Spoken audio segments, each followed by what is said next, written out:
दोस्तों नमस्कार। Colonel Ajay CO Ajay astro money group first global astro finance digital channel से आपसे मुखातिब होता हूं। आज है 24 अप्रैल सन 2025 गुरुवार। दोस्तों आज के एपिसोड में हम मसाले में जीरे के ऊपर करेंगे चर्चा। दोस्तों मुझे बताते हुए बड़ा हर्ष और गर्व होता है कि आपने हमारे चैनल को देश का सबसे प्रथम मसाला और ड्राई फ्रूट्स चैनल बनाने में जो हमारा साथ दिया है, सहयोग किया है, हमें आशीर्वाद दिया है। मैं पूरे चैनल की तरफ से आप सभी को धन्यवाद प्रेषित करता हूं। दोस्तों पिछले 4 सालों से लगातार जीरे पे जो हमारे अपडेट ऊपर के और नीचे स्तर के सही साबित होते देखे गए हैं। दोस्तों ये जीत हमारी या आपकी नहीं है, हमारी भारतीय अनुसंधान पद्धति की है, जो हमारे ऋषि मुनियों ने आज से सदियों पहले इजाद की थी।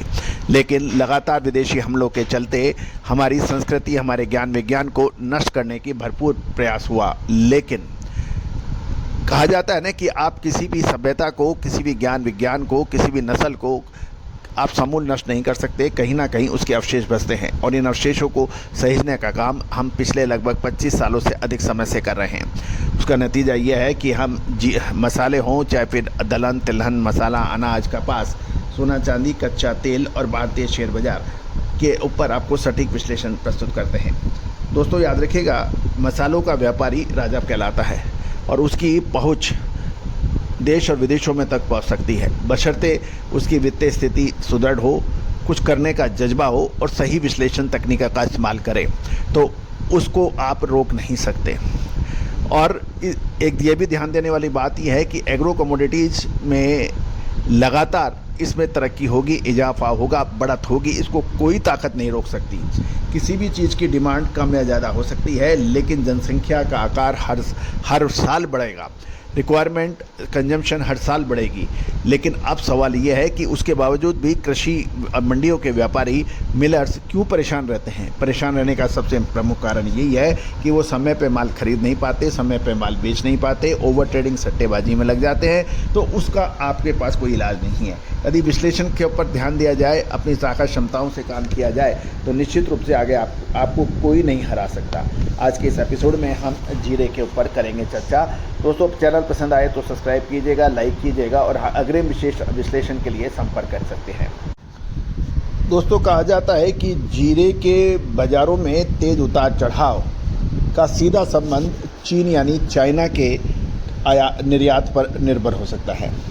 और अभी खबर निकल रही है कि बाज़ार में जीरे की निर्यात की डिमांड काफ़ी लिमिटेड यानी सीमित बताई जा रही है। और कुछ एक्सपोर्टर से बात करने पर यह भी पता चल रहा है कि निर्यात में काफ़ी कमी आई है। पिछले वर्ष यदि हम आंकड़े देखें तो मार्च महीने में जीरे का निर्यात लगभग 35,000 टन का बताया गया था, जो इस वर्ष घटकर 18 से 20,000 टन होने के समाचार मिल रहे हैं।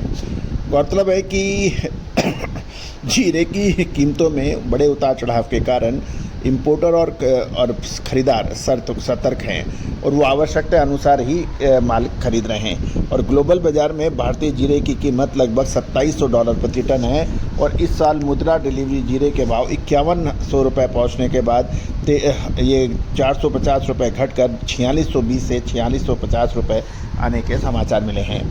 गौरतलब है कि बाज़ार में मसाला कंपनियों और स्टॉकिस्टों की ओर से भी जीरे की डिमांड इस सीज़न में होनी चाहिए। और वर्तमान में प्रतिदिन लगभग 50,000 बोरी की जो आवक होती है, और ये बिल्कुल भी आइडिया नहीं लग रहा है कि अब हो क्या रहा है। व्यापारी बिल्कुल कंफ्यूज और असमंजस की स्थिति में बताए जा रहे हैं। जैसे ही चीन के खरीदार बाज़ार में होंगे तभी कोई बाज़ारों में बड़ा उतार चढ़ाव आने की संभावना बताई जा रही है। गौरतलब है कि राजस्थान में जीरे की फसल को कुछ नुकसान की बात हो रही है, लेकिन उम्मीद है कि कोई बड़ा नुकसान नहीं दिख रहा है। राजस्थान में जीरे की क्वालिटी ज़रूर प्रभावित है, लेकिन मात्रा में कोई बड़ा असर नहीं पड़ने के समाचार है। और अभी ग्लोबल अनसर्टेनिटी और फाइनेंस की कमी का भी असर बाज़ारों में देखने को मिल रहा है। जहाँ तक बात करें गुजरात की मंडियों में, कल बुधवार को जीरों की में कमजोरी बरकरार देखी गई। ऊझा मंडी में आवक पिछले सत्र के मुकाबले बढ़कर लगभग 30,000 बोरी की हुई है, जबकि राजकोट में आवक घटकर मात्र 1,000 बोरी रह गई है।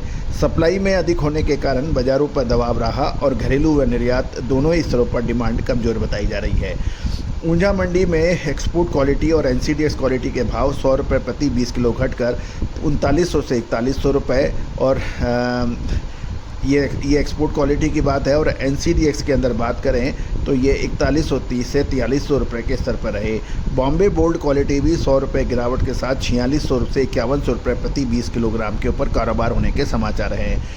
जहाँ तक राजकोट की बात करें तो राजकोट में यूरोपियन क्वालिटी का जीरा 50 रुपये गिरकर 4400 से 4450 रुपये प्रति 20 किलोग्राम हो गया है। और सुपर क्वालिटी सारू भी 50 रुपये गिरावट के साथ 4300 से 4400 रुपये, और किराना क्वालिटी में 75 रुपये घटकर 4450 से 4500 रुपये प्रति 20 किलोग्राम के भाव दर्ज हुए हैं। एनसीडीएक्स के वायदा बाज़ारों में मंदी का माहौल था कल, और मई कॉन्ट्रैक्ट 115 रुपये गिरकर 23,200 रुपये प्रति कुंटल, और जून कॉन्ट्रैक्ट 140 रुपये की गिरावट के साथ 23,380 रुपये प्रति कुंटल पे बंद हुए। मई कॉन्ट्रैक्ट में ओपन इंटरेस्ट 186 लॉट्स का घटा, जो लॉन्ग लिक्विडेशन को दर्शा रहा है। जून कॉन्ट्रैक्ट में 381 लॉट की वृद्धि देखी गई, जिससे ट्रेडर्स की मंदी की बात कही जा रही है।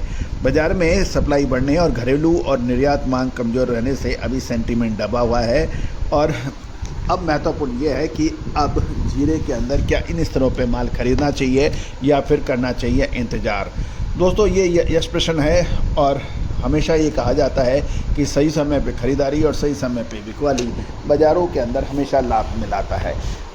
जीरा, धनिया, लाल मिर्च, काली मिर्च, छोटी इलायची, बड़ी इलायची, अजवाइन, मेथी, सौंफ, इन सभी की अपडेट और विश्लेषण के लिए संपर्क कर सकते हैं, जो कि भुगतान राशि अदा करने पर उपलब्ध होगा।